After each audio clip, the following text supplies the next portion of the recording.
Greetings and welcome to the Cerebral Women Art Talks podcast. I'm Phyllis Hollis, your host. As an extension of my Instagram page, Cerebral Women, this podcast offers insights into the visual art world. I interview artists, mainly artists of color and female artists who will freely articulate what inspires their creativity. In addition, you'll hear interesting perspectives from dedicated art professionals who work with artists and the art institutions that feature them. I'm confident that collectively, these individuals will indeed stimulate your mind as they do our eyes. Please know these interviews are conducted in my Manhattan apartment, so please forgive the background sounds of city life. Welcome to the Cerebral Women Art Talks podcast. In this episode of the Cerebral Women Art Talks podcast, I feature painter Rebecca Brodskis. Born in France, she lives and works in Paris. She spent most of her childhood traveling and living between France and Morocco.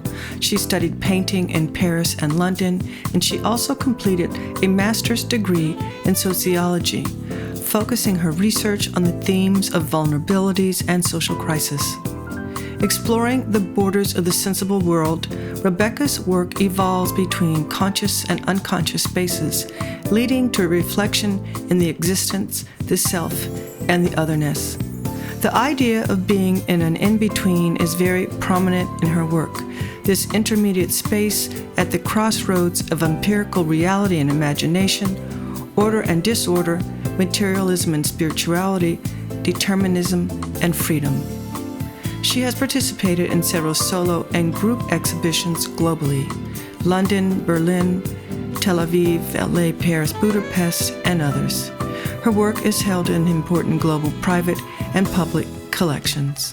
Please visit the Cerebral Women website to read her expanded bio. Welcome to the Cerebral Women Art Talks podcast and enjoy this episode featuring Rebecca Brodskis. Welcome, Rebecca, to my Cerebral Women Art Talks podcast. I'm so excited to feature you from France at that. Welcome. Hi. Hi. So let's dive in. When did you discover your artistic passion? I grew up in a very artistic environment. My parents are both into films. So my mom was like a set designer, and then she also made her own films. And my father was also involved. And my grandmother was a painter in Morocco, and I spent a lot of time there in my childhood because I sort of had a quite weird upbringing, and we were like traveling all the time. I didn't really go to school ever, and we were spending most of our winters in Morocco, like maybe almost 4 to 5 months every year. And I would spend a lot of time with my grandmother in her studio in Rabat. And so from the age of 3 years old, I was like with oil paint everywhere and like mixing pigment and having fun with that. So I guess it's something that I always had around, and I wasn't sure I wanted to become an artist because it's always a bit. I was sure I don't want to be a filmmaker because it involves too many people around, and and I liked the idea of painting because it's something that you only depend on yourself, and it's a very solitary thing, and I like to only depend on myself, and so I don't know, it grew slowly inside of me, and then when I was after high school, I went to art school. And actually, I didn't enjoy art school whatsoever. And actually, it's the only time in my life where I stopped painting was in art school. And after that, I guess I'm a pretty free spirit, and having someone telling me what to do was just like not working. And then after that, I actually moved to New York for a year, working as an assistant for an artist there. And I decided I wanted to study sociology. So I moved back to Europe and I studied sociology. But while I was doing those like theoretical studies, I was like really missing expressing myself with something else. And I went back into painting, but like on my own with a studio. I rented a studio. I was living in Berlin, and I was doing my studies, and on the side I was painting, and it grew slowly back into me. And it became more and more, and then and it just happened that I decided that this is the main thing, actually. Like in my mid-20s, probably. And then since then I've just been painting more and more, and like now that's all I do, and it's great. It's like, now I cannot be like a few days without painting, otherwise I'm going mad. It's like my therapy. It's great you found it, and it's interesting listening to you talk, because it's obvious that you were raised by progressive, free-thinking parents. Yeah, that's great. Yeah, they're really one of a kind. They're kind of very eccentric people. It was not always easy, especially when you're a teenager and you want to be like. I was always lying, saying that my mother is a school teacher and my dad is, I don't know, a dentist or something. Just like, and they were never allowed to come anywhere near my friends or whatever, because I was quite ashamed. Actually, So, do you recall if there was a particular artist that influenced you when you did start to paint seriously? I mean, I wouldn't say a particular artist, but I was always like really into the new objectivity, all these movements of painters in the 20s and 30s in the Weimar Republic in Germany. So like Christian Schad, Otto Dix, because they were really like, I really like their approach, which was actually a very sociological approach to painting. And they were like really depicting their time and everything. I really like this movement. Also, it was like such a mix of, like intellectuals and painters and photographers and it was like, so I was always like really into this movement. Then I really liked also all the surrealist group. So it was more like groups of artists that I was like looking into, and that really like fed my interest to art and everything, I think. Are there any concepts or thoughts that connect your work?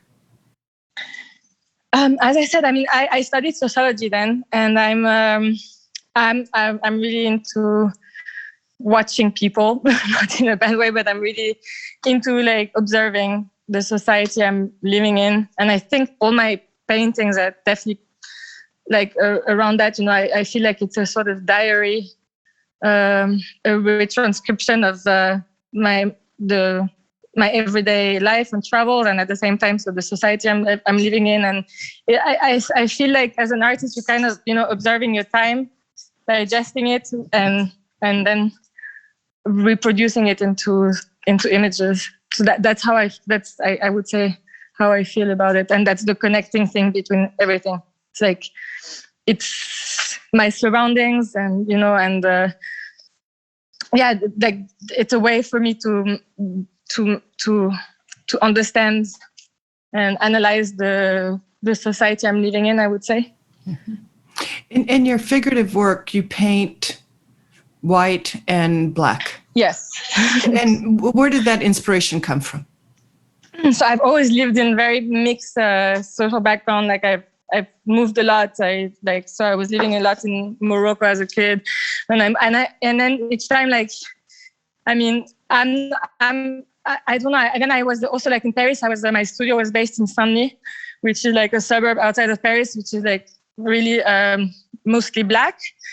And so I paint what I see. So for this last 3 years, I was really surrounded with mainly black people, and it was just like, okay, so this was my main inspiration, and they became more and more part of my practice, because as I said, my paintings are like a diary. So it's like everything I see, I retranscribe. So I don't really think about, it's just like, it's not like I'm not thinking, oh, I'm gonna paint black or white people or Asians or whatever. It's just like very spontaneous and very, I mean, we live in mixed societies, so I paint everybody, Do people ever question why you paint black figures?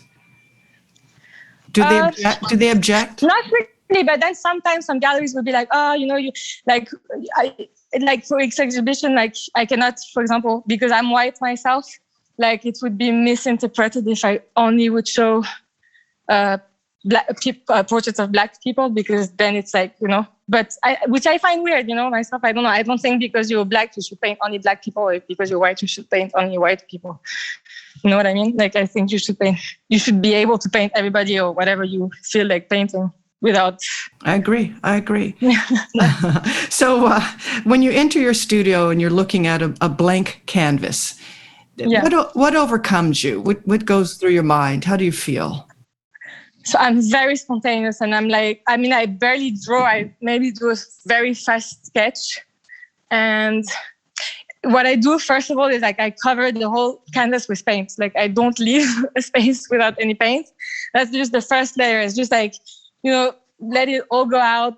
Don't think about what you're going to do, really. Just like cover it, like, make few shapes and just like go for it. That's the first layer, which is like very messy and very, very fast and very spontaneous. And then from that, slowly you progress into something more refined, more detailed, and, things are coming out. And I like to work that way because I work with oil, and oil is a very like organic material, so you never know exactly how it's going to react. And what, like you do one layer of orange and then a layer of blue on top. So it's always like thin layers. So each layer has an impact on the other one. So you can never totally know what it's gonna be like. So I like to work in that way. Like, so I'm not fully in control of what's happening. And then I always let like the paint guide me and other things guide me. And it's always full of surprises. I never know what's going to be. Like, I'm really, it's like I start somewhere and I have this idea, and then the painting is just like the exact opposite of colors and whatever that I had in mind from at the beginning. So it's like, okay. Really. So what do you enjoy most about being a visual artist? I like I guess in a way, my freedom. Like, I'm really free, like I organize my day the way I want. And I'm like, I can express myself. Like, as a painter, I guess you really like, as I said, it's a very solitary thing. So you're really alone with your own practice, and you don't get to interact with anyone while you do your pieces. And I actually really enjoy that. And also I really enjoy not having to work with a computer or in front of a screen and just with materials. That's amazing. Because I couldn't bear like being in front of a computer the whole day. So this, and just creating, like you create all day, which is like, for me, it's amazing. Like, I couldn't spend, as I said, like if I'm a few days without painting, I'm like starting to go around in my head. And so, I guess, but I feel like it's like a really free expression, and I feel like I'm really able to express whatever I want. As I said, it's a bit like either a meditation or a therapy. So for me, going to the studio is really something that enables me to work on myself at the same time and have a sort of inner dialogue. And as I said, when I'm not doing it, I'm starting to feel oppressed. Okay. What does your studio look like? So that's a good question, because at the moment, since the corona started, like I sort of fled Paris, and I didn't have a studio for the last year. And I'm just working like wherever I can, which is like always like and I'm such a messy person. So everybody's like, oh, I hope she's not going to make a studio here. It's really, because when I start painting, it's like, it's terrible. Like, I'm so into my things that I just forget about everything else around, and paint is everywhere, all around the walls. And so my studio was like that, a true mess. Like, really embarrassing. When I had like collectors or galleries coming around, it was just like, oops, like, where are they going to sit? Like, everything is covered in paint. And and I use the walls to dry my brushes. Everything is covered, and so it was like a pile of many different solvents and paint and art books in the middle, but mainly very messy. Which my boyfriend was always like trying to come and order my studio, which drove me mad because I cannot leave. I cannot create when it's like ordered. So it's very like big mess. Whatever works, right? Whatever works for you. Anything that promotes. Sometimes I go mad. I'm like, where is this tube of paint? And I'm like spending 2 hours looking for it. I was like, oh, if I was a bit more organized. But at the same time, I cannot. It doesn't work. When I organize my studio, I feel like empty. It's like, it doesn't work. So how has your practice changed over the years? I guess, over the years you get like some technique and like, so you're more in control, even though not, as I said, even though the paint still, even though I'm not fully in control, but you feel like you get your own style, your style is developing. Also, I guess it gets with getting older, I start really being serious, really starting to paint when I was 18, I would say. Now I'm like 32. So I guess I know more what I want my style to be like. In the beginning, it's more like, you search, you research, you go into many different directions, and then your direction is slowly, it's slowly shaping itself.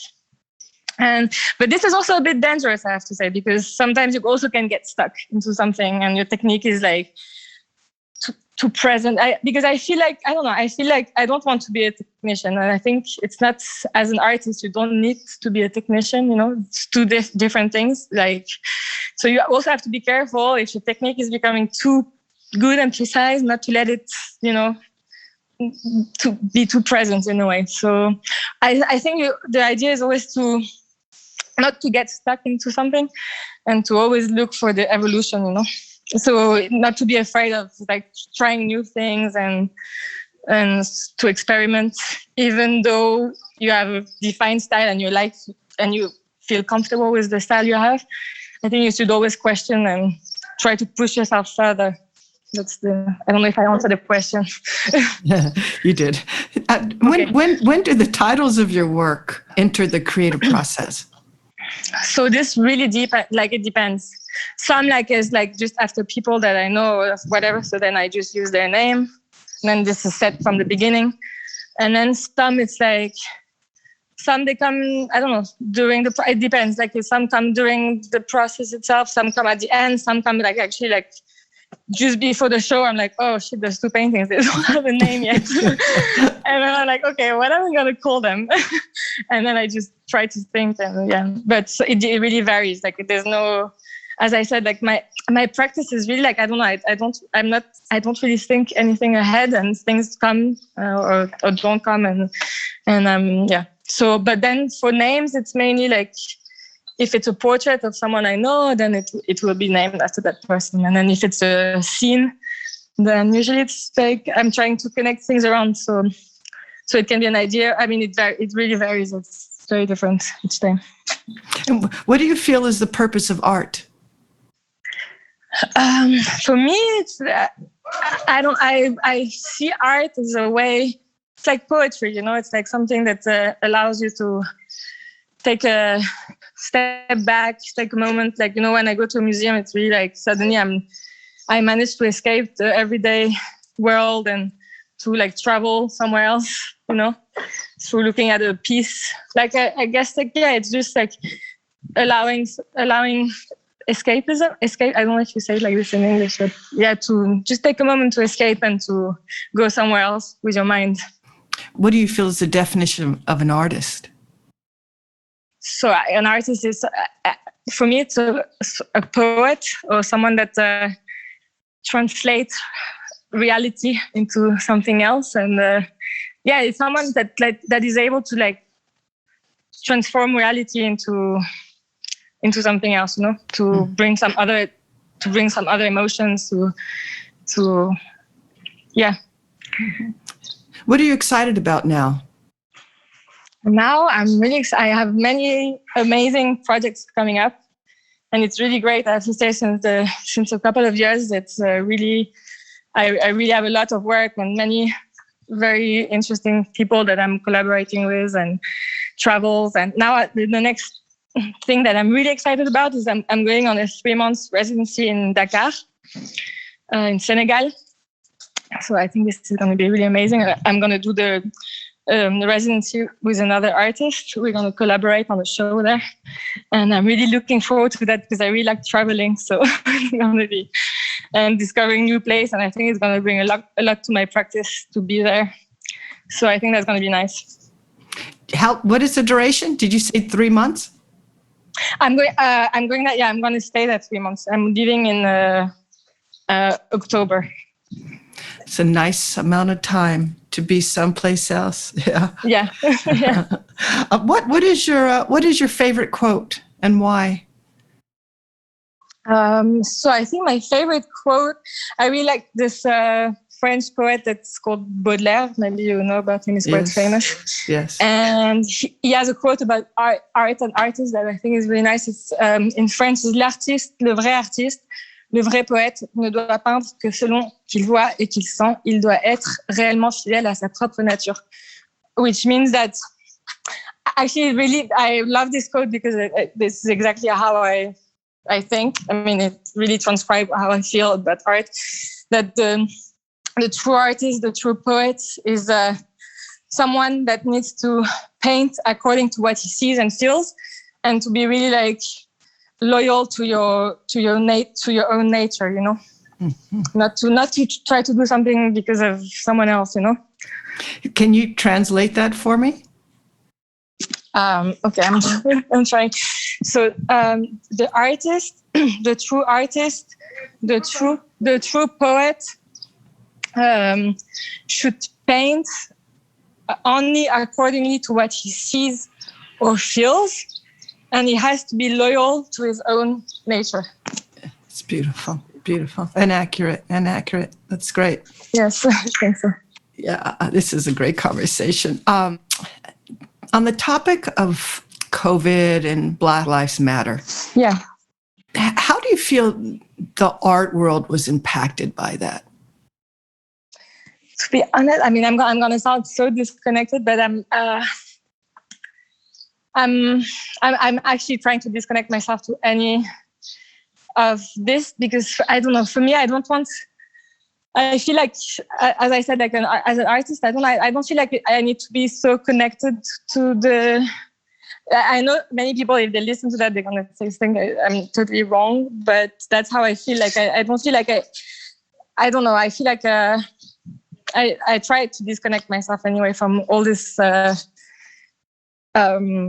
topics, mm-hmm. especially when I do work, because I don't know. I don't feel like it's. I don't feel like I should do anything like art should relate to politics or to any.